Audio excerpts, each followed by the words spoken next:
Yesu kwayandika tikale okonzeka. Nthawi imene sitiganizira Mwana wa Munthu adzaza. Onani Yesu adza, kala chimwemwe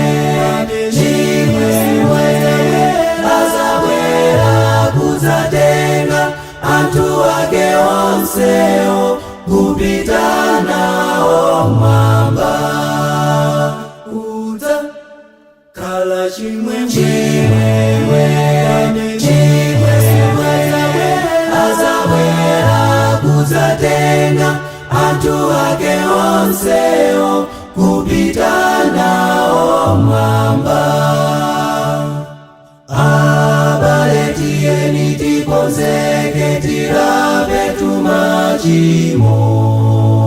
Nthawi imene sitiganizira Mwana wa Munthu adzaza. Onani Yesu adza, kala chimwemwe